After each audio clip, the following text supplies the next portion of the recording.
മാറോ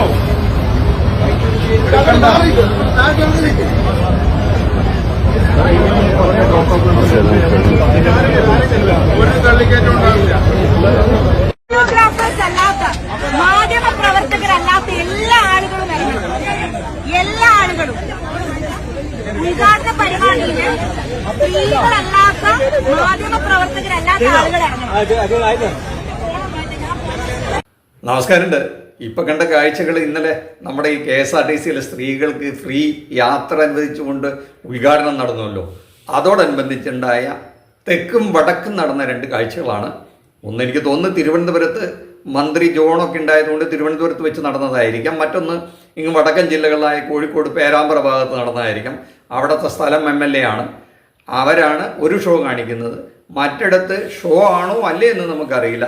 എന്തായാലും വർഷങ്ങൾക്ക് മുമ്പ് ഈ പിണറായി വിജയൻ ഈ മാധ്യമപ്രവർത്തകർക്ക് പ്രവേശനമൊക്കെ നിഷേധിക്കപ്പെട്ടൊരു സ്ഥലത്ത് അവർ നേരത്തെ കൂട്ടി ചെന്ന് സ്ഥലം പിടിച്ചു കഴിഞ്ഞപ്പോൾ അവരെ ആരാ ഇവിടേക്ക് ക്ഷണിച്ച് എന്നൊക്കെ ചോദിച്ച് ചൂടാകുന്ന ഒരു ഭാഗം കടക്ക് പുറത്ത് എന്ന് പറഞ്ഞ ഒരു സന്ദർഭം ഉണ്ടായിരുന്നു. നമുക്കറിയാലോ അത്.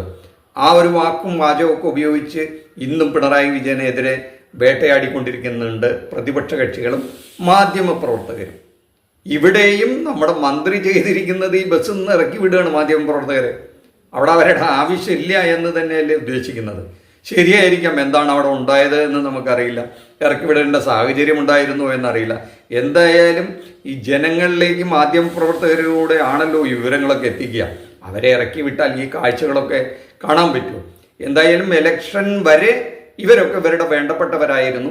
അധികാരം കിട്ടാൻ വേണ്ടി ഈ മാധ്യമപ്രവർത്തകരെയൊക്കെ ഉപയോഗിച്ചതായിരുന്നു. ഇപ്പം അധികാരം കിട്ടിക്കഴിഞ്ഞപ്പോൾ ഇനി 5 വർഷത്തേക്ക് പേടിക്കേണ്ടതില്ല, നിങ്ങളുടെ ഒന്നും ആവശ്യമില്ല എന്നിവർ കരുതി കാണുമോ എന്നറിയില്ല.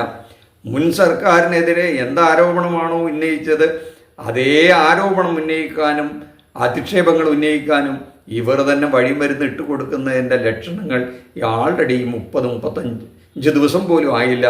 അതിനുള്ള തുടക്കം ഇട്ട് കഴിഞ്ഞു എന്ന് നമുക്ക് ഒരു സംശയം തോന്നിയാൽ കുറ്റം പറയാൻ പറ്റുമോ? ഇനി മറ്റേ കാഴ്ചയിലേക്ക് വന്നാലോ, അതങ്ങ് പേരാമ്പ്രയിലാണ് കേട്ടോ.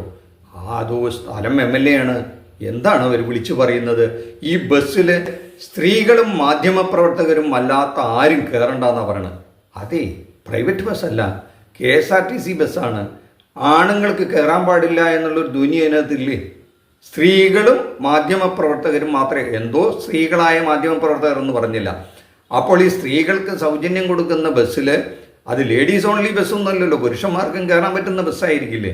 അവർ കാശ് കൊടുത്ത് ടിക്കറ്റ് എടുത്ത് യാത്ര ചെയ്യാൻ അവർക്ക് എന്താണ് അതിനകത്ത് അസൗകര്യമുള്ളത്? ഒരു MLAക്ക് എന്താണ് അതിനകത്ത് അധികാരമുള്ളത്? ഇതിൽ കയറാൻ പാടില്ല എന്ന് ആക്രോശിക്കുന്നു അല്ലെങ്കിൽ ആജ്ഞാപിക്കുന്ന സ്വരത്തിലാണ് അവർ പറയുന്നത് പോലെ തോന്നുന്നത്. അത് അവരെ പരിചയക്കുറവിൻ്റെ പേരിലാണെങ്കിൽ അവർ ഉൾപ്പെടുന്ന ആ പാർട്ടി ആ MLAയെ ഉപദേശിക്കുന്നത് ഒരു പക്ഷം നല്ലതായിരിക്കും. ഭാവിയിൽ അറിവിൻ്റെ കുറവായിരിക്കാം. ഒരു ട്രാൻസ്പോർട്ട് ബസ് അതിലൊരു ഫംഗ്ഷൻ നടത്തുന്നു, അതിൽ ജെൻഡർ ഇനിക്വാലിറ്റി ഒന്നും അവിടെ വരുന്നില്ല. പക്ഷെ സ്ത്രീകൾക്ക് മാത്രമാണ് ടിക്കറ്റ് ഇല്ലാത്ത യാത്രയുള്ളത് എന്നുള്ളൊരു കൺസെഷൻ മാത്രമാണ് ഇന്നലെ അവിടെ നടക്കുന്നത്. അതുകൊണ്ട് അതിൽ പുരുഷന്മാർക്ക് കയറാൻ പറ്റില്ല എന്ന് ഈ നാട്ടിലോ ഈ മന്ത്രിയോ അല്ലെങ്കിൽ മന്ത്രിസഭയോ ഒന്നും ഒരു ഉത്തരവ് ഇറക്കിയിട്ടില്ല. അങ്ങനെ ഇരിക്കെ ഒരു MLA പറയുകയാണ് ഈ ബസ്സിൽ സ്ത്രീകളും മാധ്യമപ്രവർത്തകരും കയറിയാൽ മതിയെന്ന്. മറ്റേ തലയ്ക്കുന്ന മാധ്യമപ്രവർത്തകരെ ഇറക്കി വിടുമ്പോൾ ഇവിടെ മാധ്യമപ്രവർത്തകരെ ഇവർക്ക് ആവശ്യമുണ്ട്. കാരണം അപ്പോഴല്ലേ വീഡിയോ ഒക്കെ എടുത്ത് ഇവർക്കൊന്ന് ഷൈൻ ചെയ്യാൻ പറ്റുള്ളൂ, അത് വലിയ തോതിൽ പ്രചരിക്കുള്ളൂ, താനിത് ഉദ്ഘാടനം ചെയ്തു എന്നൊക്കെ നാട്ടുകാർ അറിയുള്ളൂ എന്നവർക്ക് നല്ല ബോധ്യമുണ്ട്. മറുവശത്ത് എന്തോ അങ്ങനെ ചെയ്ത് കണ്ടില്ല.